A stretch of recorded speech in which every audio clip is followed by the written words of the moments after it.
Hello, എല്ലാവർക്കും മുരുദേശ്വരം വ്ളോഗിലേക്ക് സ്വാഗതം. നമ്മൾ മൂകാംബികയിൽ നിന്ന് നേരെ മുരുദേശ്വരത്ത് പോവാണ്. ഓംനി നമ്മൾ നിന്ന റൂമിൽ അവിടെ നിന്ന് തന്നെ അവർ വണ്ടി നമുക്ക് അറേഞ്ച് ചെയ്ത് തന്നു. ഓംനിയിലാണ് പോയത്. നമ്മൾ നിന്ന് അടുത്ത് തന്നെയായിരുന്നു, റൂമിനടുത്തായിരുന്നു. നമ്മൾ വന്ന് കയറുമ്പോൾ തന്നെ നമുക്ക് നല്ല വ്യൂ ആയിരുന്നു. ആ കടലിന് തൊട്ടടുത്ത് കിടക്കുന്ന ശിവൻ്റെ സ്റ്റാച്യു, അമ്പലവും അതുപോലെ രാജഗോപുരമൊക്കെ കാണാൻ നല്ല ഭംഗിയായിരുന്നു. നമ്മൾ വന്നതിന് ശേഷം കുറച്ച് കഴിഞ്ഞ് ഫുഡൊക്കെ കഴിച്ചിട്ട് നേരെ ഈ രാജഗോപുരത്തേക്കാണ് പോയത്. അവിടെ നല്ല തണലാണ് ഇരിക്കാൻ വേണ്ടിയിട്ട്. എല്ലാവരും അവിടെ നിരത്ത് തന്നെ ഇരിക്കുന്നുണ്ടാവും. നമ്മൾ ജസ്റ്റ് ഉള്ളിൽ കയറിയാൽ കാണാൻ പറ്റും. ഇതാണ് സൈഡിലോട്ടുള്ളതാണ് അമ്പലത്തിൻ്റെ വ്യൂ.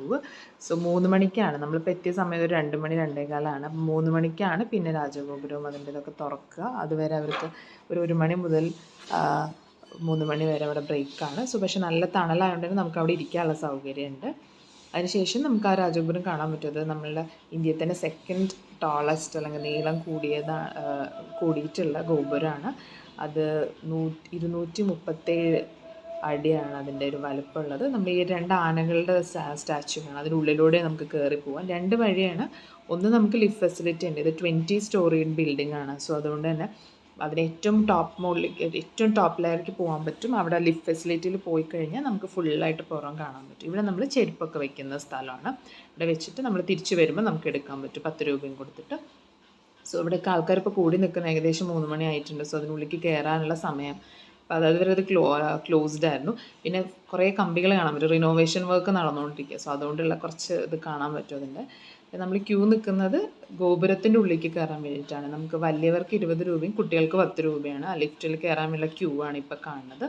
ഒരു ആർ.എൻ. ഷെട്ടി എന്നുള്ള ഇപ്പോൾ ഈ പിക്ചറിൽ കാണാം. അയാളാണ് ഈ ഒരു സ്റ്റാച്യു ഒക്കെ ഉണ്ടാക്കിയത് 2006 എന്നാണ്.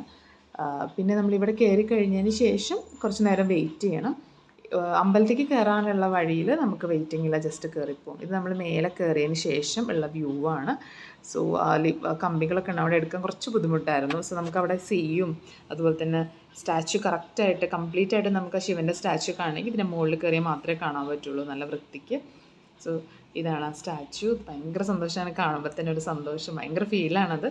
അതുപോലെ തന്നെ ചുറ്റും നമുക്ക് കടലും, ഈ സ്റ്റാച്യുവിന് ചുറ്റും തന്നെ 3 ഭാഗം അറബിക്കടൽ കൊണ്ടാണ് സറൗണ്ട് ചെയ്തിട്ടുള്ളത്. സ്റ്റാച്യു എന്ന് പറയുന്നത് നമുക്ക് വേൾഡിലെ തന്നെ സെക്കൻഡ് ടോളസ്റ്റ് ആണ്. 123 അടി എന്നാണ് പറയുന്നത്. നമ്മളിത് അമ്പലത്തേക്ക് കയറാനുള്ള വഴിയാണ്. അമ്പലത്തേക്ക് എന്ന് പറഞ്ഞാൽ നമ്മൾ സറൗണ്ടിങ് ജസ്റ്റ് ചുറ്റൊക്കെ കാണാൻ വേണ്ടിയിട്ട് ആദ്യം കയറിയത്.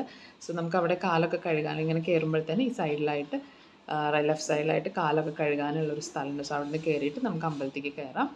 നമ്മൾ ജസ്റ്റ് ഒരു സ്ലോപ്പ് പോലെ ഉള്ള സ്ഥലമാണ്. പിന്നെ ചുറ്റും ഞാൻ അമ്പലത്തിൻ്റെ വ്യൂ കുറേ ഉണ്ട് അമ്പലങ്ങൾ, അത് നമ്മൾ എടുത്തുകൊണ്ടിരിക്കുകയാണ്. നമ്മൾ അമ്പലത്തേക്ക് കയറി പോകുന്ന വഴിയാണ്.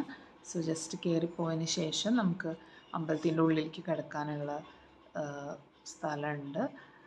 നമ്മൾ അമ്പലത്തിനെ പറ്റി പറയുകയാണെങ്കിൽ മുരുദേശ്വരം എന്ന് പറഞ്ഞു കഴിഞ്ഞാൽ ഭയങ്കര നല്ലൊരു സ്റ്റോറി ഉണ്ട് അതിൻ്റെ പിന്നിലായിട്ട്. ആ സ്റ്റോറി ഫുള്ളായിട്ട് നമുക്ക് അമ്പലത്തിൻ്റെ മുകളിലേക്ക് കയറി കഴിഞ്ഞാൽ ഒരു കേവ് ഉണ്ട്. അപ്പോൾ ഭൂകൈലാസ് കേവ് എന്നാണ് പറയുക. 10 രൂപ കൊടുത്തു കഴിഞ്ഞാൽ അതിൻ്റെ ഉള്ളിൽ ആ ഒരു കഥ മൊത്തം നമുക്ക് കാണാൻ പറ്റും. ഞാൻ കഥ പറയുകയും ചെയ്യാം, നിങ്ങൾക്ക് നല്ല ഇഷ്ടമാണ്, നല്ല രസമുണ്ടത്. ഫസ്റ്റ് നമ്മളിപ്പോൾ അമ്പലത്തേക്ക് കയറുമ്പോഴുള്ള എൻട്രൻസ് ആണിത്. എൻട്രൻസിന് ചുറ്റുമായിട്ട് നമുക്കിവിടെ കാണാൻ പറ്റും നല്ല രസമാണ് കടൽ, അത് കാണാൻ തന്നെ. നമ്മൾ അപ്പം അമ്പലത്തിൽ കയറിയില്ല, കാരണം നമ്മൾ വന്നേ ഉള്ളൂ. വന്ന ശേഷം ഒന്ന് ഫ്രഷൊക്കെ ആയിട്ട് പിന്നെ വന്ന് അമ്പലത്തിൽ കയറാം. ചുറ്റും കണ്ടിട്ട് പോകാം, പിന്നെ വന്ന് അമ്പലത്തിൽ കയറാം എന്നാണ് വിചാരിച്ചത്. ഇത് പുറത്തിട്ടുള്ള വ്യൂസാണ്. ഉള്ളിലത്തെ വ്യൂസ് നമുക്കിത് ലാസ്റ്റ് എൻഡിലേക്ക് ഞാൻ കാണിക്കുന്നുണ്ട് കേട്ടോ. ഇത് ആ ഒരു സറൗണ്ട് ചെയ്തിരിക്കുന്ന ആ ഒരു 3 ഭാഗവും അറബിക്കടലാണ്.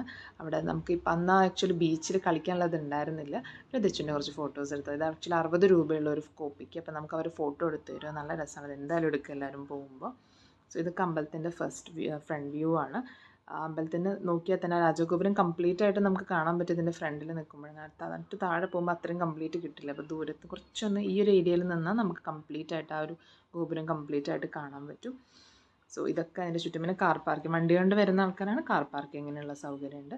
നമ്മളവിടെ വന്നത് ഒരു 12 മണിയൊക്കെ ആയിട്ടുണ്ടാവും. അതൊക്കെ കഴിഞ്ഞ് ഫുഡൊക്കെ കഴിച്ച് നമ്മൾ ജസ്റ്റ് കാണാൻ വന്നതാണ്. നമ്മളന്ന് ആക്ച്വലി വൈകുന്നേരം വരെയാണ് അവിടെ മുരുദേശ്വരത്ത് തന്നെ റെയിൽവേ സ്റ്റേഷൻ ഉണ്ട്. അപ്പോൾ വൈകുന്നേരം വരെ മാത്രം സ്പെൻഡ് ചെയ്യാൻ വേണ്ടി വന്നതാണ്. ഇവിടുത്തെ കഴിഞ്ഞ് കഴിഞ്ഞാൽ നമുക്ക് വൈകുന്നേരം 7 മണിക്ക് ട്രെയിൻ ഉണ്ട് ബാംഗ്ലൂർക്ക് തിരിച്ച്. അപ്പോൾ അതിന് കയറാം എന്നുള്ള രീതിയിൽ. അപ്പോൾ ഇപ്പം നമ്മൾ വന്ന് ജസ്റ്റ് ഒന്ന് കണ്ടിട്ട് പോയിട്ട് പിന്നെ നമ്മൾ ഒന്ന് ഫ്രഷായി വന്നതിന് ശേഷം അമ്പലത്തിൻ്റെ ഉള്ളിലേക്ക് കയറാമെന്ന് വിചാരിച്ചു. സോ ഇത് നമ്മൾ അമ്പലം ജസ്റ്റ് ചുറ്റുപാടും കണ്ടതിന് ശേഷം താഴത്തേക്ക് തന്നെ തിരിച്ചിറങ്ങി പോവുകയാണ് റൂമിലേക്ക്. സോ ഇതൊക്കെയാണ് ആ വ്യൂസ്. സോ ഇറങ്ങി പോകുമ്പോഴുള്ള സൈഡ് വ്യൂസ്. അവിടെയൊക്കെ ചെറിയ ചെറിയ അമ്പലങ്ങളുണ്ട് ഓരോ പ്രതിഷ്ഠയായിട്ടുള്ളത്. സോ നമ്മൾ താഴത്തേക്ക് ഇറങ്ങിയിട്ട് തിരിച്ച് നമുക്ക് റൂമിലേക്ക് പോവുകയാണ്. റൂമിൽ പോയതിന് ശേഷം തിരിച്ച് വന്നിട്ട് ഇതൊക്കെ ശിവൻ്റെ സ്റ്റാച്ചു ഒക്കെ നമുക്കിവിടെ നിന്ന് കാണാൻ പറ്റും കേട്ടോ. അതുപോലെ തന്നെ ആ ഗോപുരത്തിൻ്റെ നമ്മൾ പുറത്ത് ഇറങ്ങിയതിന് ശേഷമുള്ള വ്യൂ ആണ്. നമുക്ക് റൂമിലേക്ക് കുറച്ച് തൊട്ടടുത്ത് തന്നെ ആയിരുന്നു റൂം. ജസ്റ്റ് 100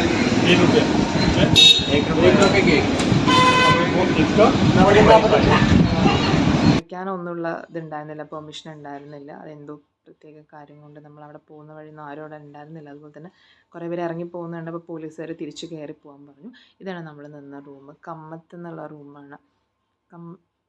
കമ്മത്ത് എന്നുള്ള ഒരു റെസിഡൻഷ്യൽ ഏരിയ റൂമാണ്. നല്ലതായിരുന്നു, വലിയ കുഴപ്പമില്ല. നമ്മൾ കുറച്ച് നേരത്തിൽ നിൽക്കാൻ 1000 വാങ്ങിയിട്ടുള്ളൂ.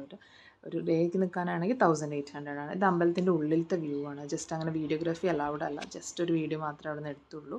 അതിന് ശേഷം നമ്മൾ ഈ സ്റ്റാച്യു കാണാനും അതിൻ്റെ ഉള്ളിലത്തെ ആ ഒരു ഭൂകൈലാസ കേവ് എന്ന് പറഞ്ഞല്ലോ ഞാനത്, ഉള്ളിലത്തെ കഥ അതൊക്കെ കാണാൻ നമ്മളിതിങ്ങനെ കയറിപ്പോകണം. ആക്ച്വലി കഥ പറയുന്നത് എങ്ങനെയാണെന്ന് വെച്ച് കഴിഞ്ഞാൽ, പണ്ട് രാവണൻ ശിവനെ പ്രീതിപ്പെടുത്തി ശിവൻ്റെ ആത്മലിംഗം സോൾ ഓഫ് ശിവ എന്നാണ് പറയുക, അത് കൊണ്ടുപോകാൻ വേണ്ടി ഇരുന്ന സമയത്ത് നമ്മൾ ആത്മലിംഗം ശിവനിൽ നിന്ന് കിട്ടുന്നതോടുകൂടി രാവണൻ ഇമ്മോർട്ടലാവും. ഇമ്മോർട്ടൽ എന്ന് പറഞ്ഞാൽ ഒരിക്കലും രാവണനെ വധിക്കാൻ പറ്റില്ല. അങ്ങനെയാണെങ്കിൽ ഈ ലോകം മൊത്തം നശിപ്പിക്കപ്പെടും എന്നുള്ളതുകൊണ്ട് തന്നെ നാരദൻ ഇത് പോയി വിഷ്ണുവിൻ്റെ അടുത്ത് പറയണം, മഹാവിഷ്ണുവിൻ്റെ അടുത്ത് പറയാണ്. സോ അത് ആത്മലിംഗം കൊണ്ട് പോകുന്ന സമയത്ത് മഹാവിഷ്ണു സൂര്യഭഗവാനെ ഫുള്ളി സുദർശന ചക്രം വെച്ച് മറക്കുകയാണ്. കാരണം എവിടെയായാലും ഈവനിങ് റിച്വൽസ്, വൈകുന്നേരങ്ങളിലുള്ള പ്രാർത്ഥന രാവണൻ മുടക്കില്ല ശിവന് വേണ്ടിയിട്ടുള്ള. പക്ഷേ ശിവൻ പറഞ്ഞു പറ്റില്ല, ഒരു മെയിൻ ഇമ്പോർട്ടൻ്റ് ആയിട്ടുള്ള കാര്യം, ഒരിക്കലും ഈ ഒരു ആത്മലിംഗം നിലത്ത് വെക്കരുത്. നിലത്ത് വെച്ച് കഴിഞ്ഞാൽ അതിൻ്റെ ഫുൾ ശക്തിയും പോവും. രാവണന് കൊടുത്തിട്ടുള്ള ശക്തി ഒന്നും ഉണ്ടാവില്ല മീൻസ് ഇമ്മോർട്ടൽ എന്നുള്ള പവർ പോവും. സോ അപ്പോൾ അതുകൊണ്ട് തന്നെ പക്ഷേ വൈകുന്നേരമായി ആ സമയത്ത് റിച്വൽസ് ചെയ്യാതിരിക്കാൻ രാവണന് പറ്റില്ല. ആ സമയത്ത് ഗണപതി വേഷം മാറി ഒരു ബ്രാഹ്മണ ബോയുടെ രൂപത്തിൽ വരികയാണ്. അപ്പോൾ ആ ഒരു സമയത്ത് കുറച്ച് നേരത്തിന് ഈ ആത്മലിംഗം പിടിക്കുമെന്ന് പറയും. പക്ഷേ ഗണപതി ഓൾറെഡി പറയും, ഞാൻ കുറച്ച് നേരം പിടിക്കും, അത്ര സമയത്തിന് കഴിഞ്ഞ് കഴിഞ്ഞാൽ ഞാൻ 3 പ്രാവശ്യം വിളിക്കും, അതിൻ്റെ ഉള്ളിൽ രാവണൻ വന്നില്ലെങ്കിൽ ഞാനിതിവിടെ വെക്കും എന്ന് പറയും. അങ്ങനെ വെക്കുകയാണ് രാവണൻ തിരിച്ചു വരുമ്പോൾ കാണുന്നത് ഇത് വെച്ചതാണ്. ഇതാണ് കേവിൻ്റെ ഉള്ളിലത്തെ കഥകൾ. ഈ കഥയാണ് ഞാനിപ്പോൾ പറഞ്ഞത്. സോ തിരിച്ചു വരുമ്പോൾ അത് കാണുന്നതോട് കൂടിയിട്ട് അത് എടുക്കാൻ വേണ്ടി കുറേ ട്രൈ ചെയ്യും, ദേഷ്യം വന്നിട്ട്. അങ്ങനെ അത് പൊട്ടിപ്പോയി ഓരോ പീസ് ഓരോ ഭാഗത്ത് വീഴും. അതിൽ ഒരു പീസ് ഈ മുരുദേശ്വര ആ ഒരു കണ്ടുക ഹിൽ എന്നാണ് പറയുക, അവിടെയാണ് വീഴുന്നത്. അങ്ങനെയാണ് മുരുദേശ്വര അമ്പലം ഉണ്ടാവണമെന്നാണ് പറയപ്പെടുന്നത്. സോ അതുകൊണ്ട് തന്നെ ഇതാണ് ആ കഥ കാണുന്നത്.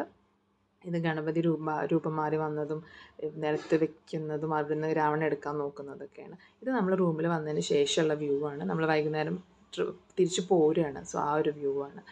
സോ ഇതാണ് അമ്പലത്തിൻ്റെ. അപ്പോൾ എല്ലാവരും കീപ് സപ്പോർട്ടിങ്, എല്ലാവരും സബ്സ്ക്രൈബ് ചെയ്യുക, സപ്പോർട്ട് ചെയ്യുക. Thank you.